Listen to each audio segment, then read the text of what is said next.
mungkin ada dilema etika atau ada perusahaan yang perhatian 7 orang, kira-kira bagaimana? Baik, terima kasih atas pertanyaannya. Kemudian setelah ini ada yang menunjukkan ada dilema etika karena sama-sama baik ya. Nah baiknya ini berkaitan dengan masalah SPP dengan SPP di SMA Teknik. Kemudian setelah ini dalam menjalankan keputusan ini adakah ada kepentingan yang sama-sama benar atau mengambil kebijakan itu bagaimana prosesnya? Baik, dalam hal ini sebenarnya semua sama-sama itu baik masalah SPP untuk sekolah swasta itu suatu yang berjaya yang penting karena apa? Karena SPP ini salah satu sumber untuk operasional sekolah. Dan sekolah ini bisa akan belajar salah satu sumbernya adalah dengan SPP itu bisa menjadi selain kasus-kasus yang lain. Maka dalam hal ini masalah SPP itu suatu yang penting. Ini berkaitan dengan masalah penunjukan pembayaran SPP. Biasanya dalam hal ini untuk pembayaran SPP itu dilema apa yang dialami? Dalam hal ini mungkin masalah hanya dilemanya itu ya bahwasanya SPP dari swasta itu sesuatu yang penting dan operasional. Kemudian bila di lain sisi mungkin ada murid ya, tunggakan yang pada satu sisi kita kurang membutuhkan, tapi di sisi lain paling penting juga ada penunjukan. Kadang-kadang penunjukan itu lumayan besar, gitu. Yang ini akan mempengaruhi mungkin operasional dari lembaga. Seandainya nanti ada tunggakan itu, apa yang konsekuensinya buat siswa itu? Ya, apabila ada penunjukan maka ilmunya akan diidentifikasi. Kita ada tim identifikasi kenapa terjadi penunjukan SPP ini. Maka setelah itu kita identifikasi dan ternyata dari identifikasi itu sebenarnya masalah penunjukan SPP ini ada 2 hal. Yang pertama yaitu ada orang itu yang mungkin secara finansial mampu ya, punya uang ya, karena dia mungkin sebagai pegawai dan ada perusahaan. Nah itu terjadi penunjukan. Kemudian yang kedua kalau tidak mampu kemudian juga ada penunjukan. Yang pertama bagi orang yang mampu ya, terjadi penunjukan ini biasanya mereka karena kurang memprioritaskan pembayaran SPP. Nah mungkin berbeda kalau kita sekolah ya, ada perguruan tinggi itu apabila tidak bayar SPP otomatis kan tidak bisa masuk ya, tidak bisa masuk, tidak tercantum namanya, tidak muncul di sana. Tapi bagi kita sebagai sekolah itu tidak seperti itu, kita masih ada empatinya, kita masih ada apa itu dosa-dosa dikele-kele dan apa seperti itu. Setelah ditemukan tadi ada 2 hal tadi, yang kedua adalah kurang pendidikan, yang satunya tidak mampu gitu ya. Kemudian selama ini hal apa yang dianggap efektif dalam pengambilan keputusan dalam kasus SPP ini? Dalam kasus SPP ini yang lumayan efektif untuk istilahnya proses penagihan adalah ketika menjalani ujian ya. Nah, ujian anak-anak itu biasanya untuk ikut ujian salah satu syaratnya adalah tugas SPP ya, artinya supaya itu terbayarkan. Biasanya kalau seperti ini paling akan mengusahakan tadi yang orang yang tidak yang kurang prioritaskan tadi, maka dia akan mencari supaya diprioritaskan. Baik, kemudian tantangan apa yang dihadapi selama baik, tantangannya yaitu tadi kalau orang yang tidak mampu, orang yang mampu tadi pendidikan akhirnya jalan, akhirnya makin bayar. Nah, maka bagi orang yang tidak mampu ya, maka sementara ini harus bayar. Maka orang tua itu bisa datang dan bikin komitmen menandatangan perjanjian. Dia kira apa mau mencoba itu membayar, walaupun mungkin memang tidak harus lunas, tapi paling tidak ada komitmen dari orang tua supaya dia akan berusaha untuk mencicil. Kemudian apakah selama ini dalam mengambil keputusan itu Ustaz ada jadwal tertentu, apakah atau langsung dilakukan tempat itu juga atau mungkin diagendakan jadwal tertentu?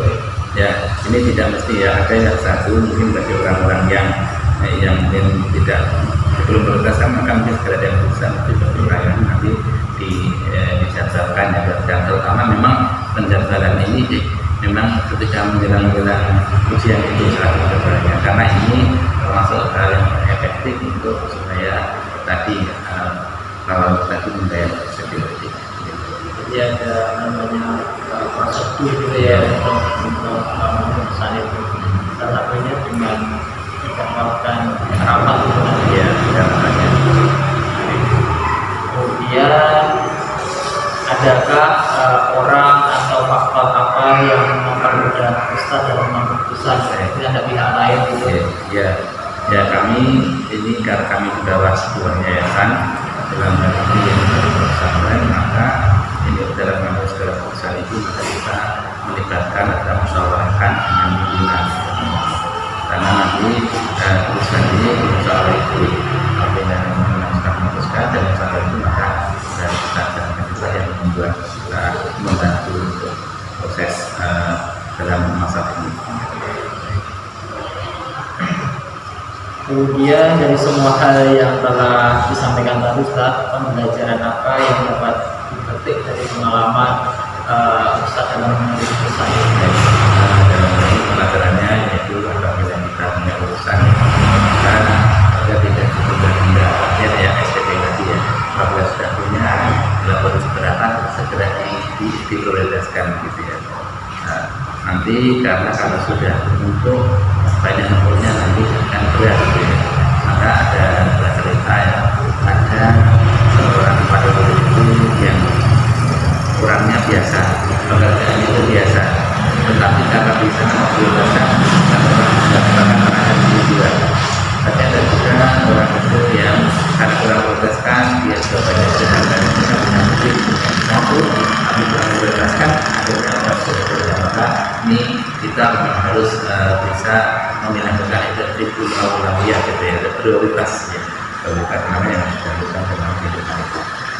Baik, terima kasih Ustaz atas waktunya. Semoga bisa bermanfaat kami untuk pembelajaran dalam keputusan.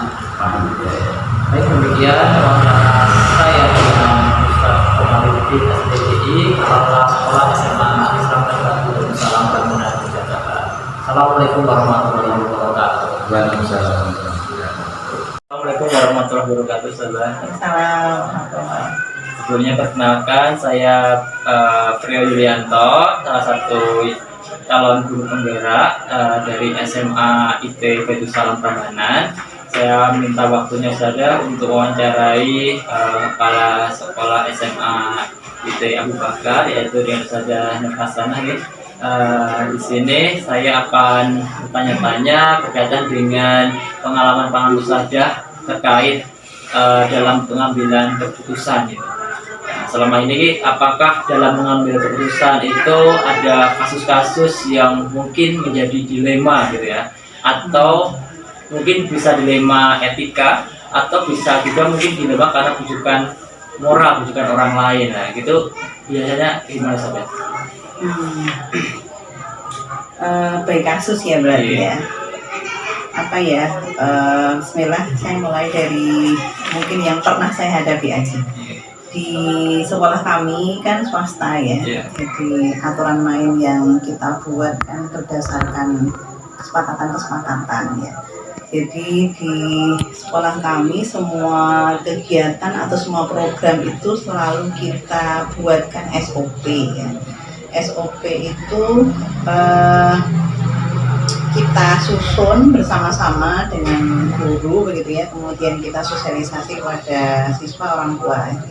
Cuma memang dalam prakteknya ada kasus-kasus yang kadang-kadang kita juga menjadi dilema ya, misalnya kasus tentang penegakan kedisiplinan terkait dengan penyimpangan perilaku siswa ya. Dari awal kita sepakat misalnya ketika siswa melakukan misalnya tidak jujur ya, nyontek dalam proses ujian itu, kemudian kita beri nilai 0 ya. ujiannya tersebut ya. Cuman sisi lain kita sebagai lembaga pendidikan kan memang tidak bisa ya bersikap kaku seperti itu.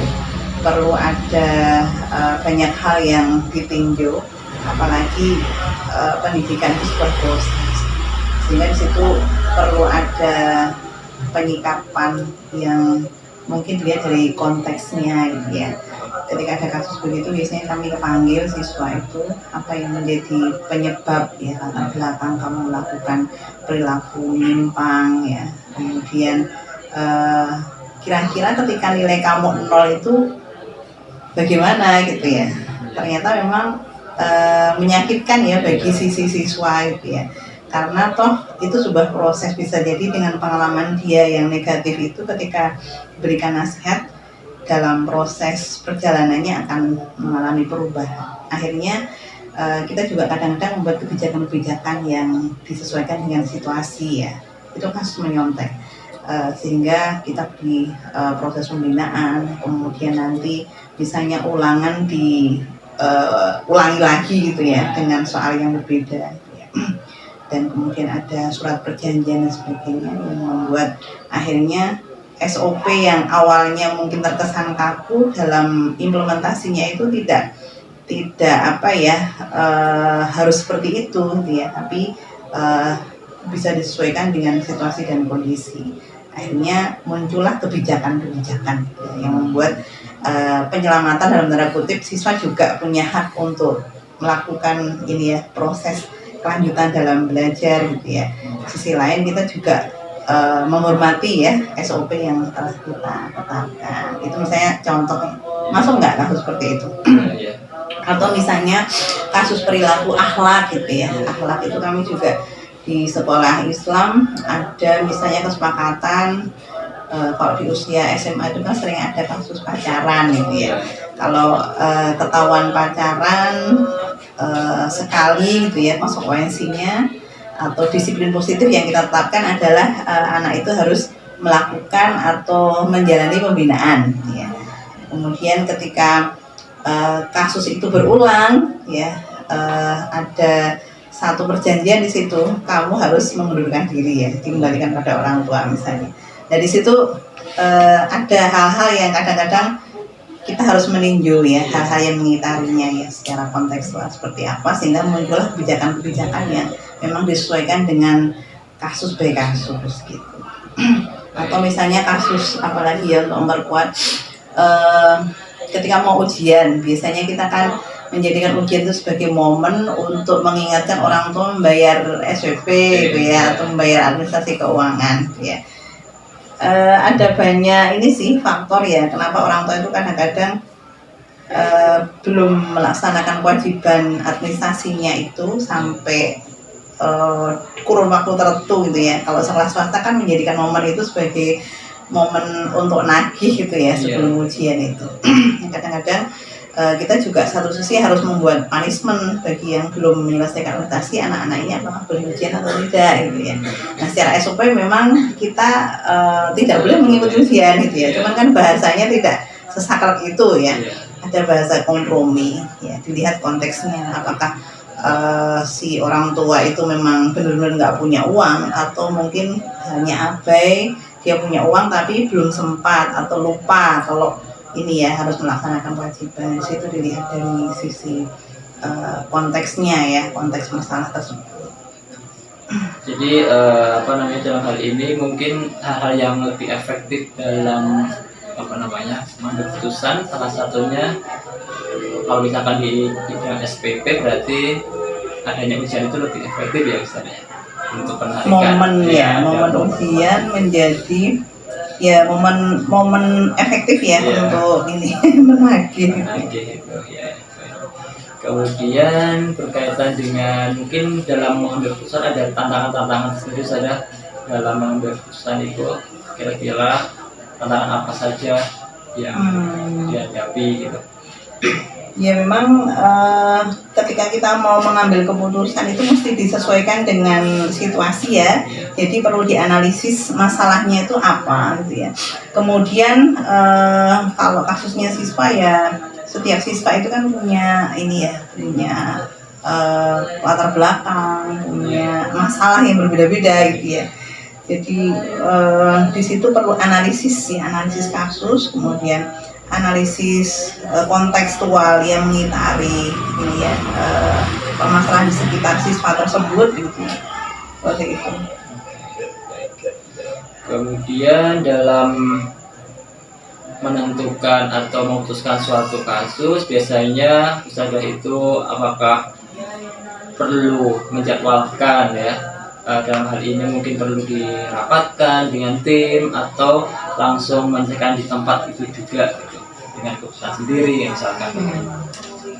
Tergantung kasusnya. Jadi kadang kami itu kan sudah membagi peran ya di sekolah, kan ada organisasi, ada kepala sekolah, ada waka, ada walas, ada guru gitu ya.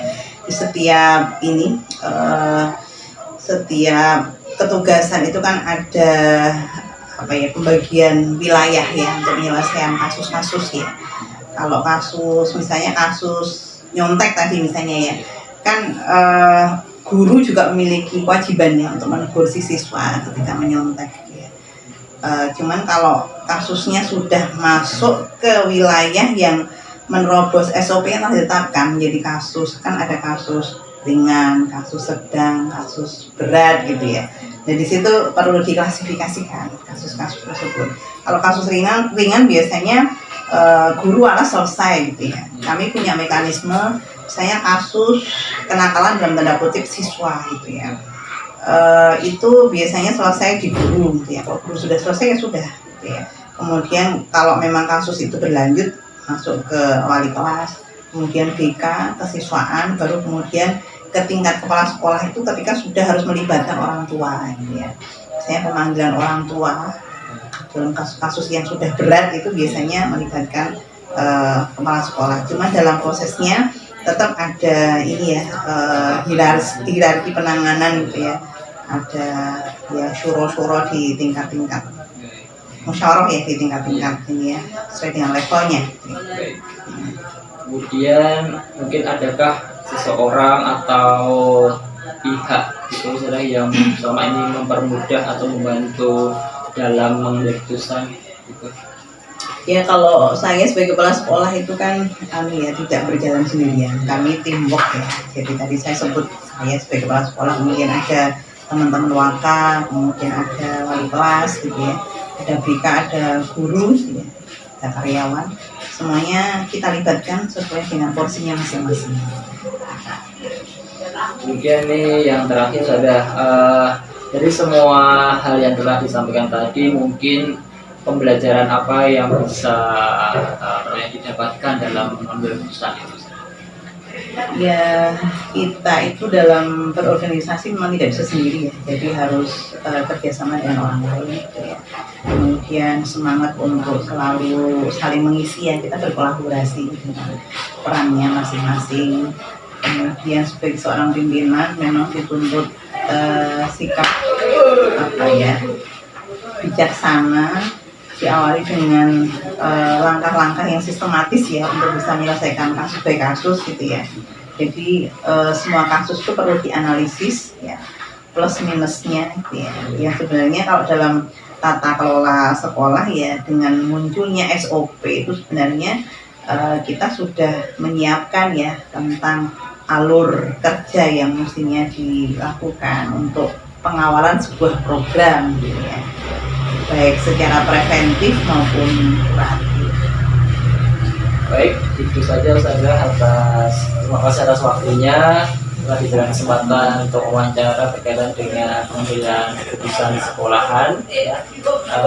Kami dan saya dari mengucapkan terima kasih. Semoga bisa bermanfaat ke depannya. Amin. Baik, demikian dari saya. Kurang lebihnya mohon maaf. Assalamualaikum warahmatullahi wabarakatuh. Waalaikumsalam warahmatullahi wabarakatuh.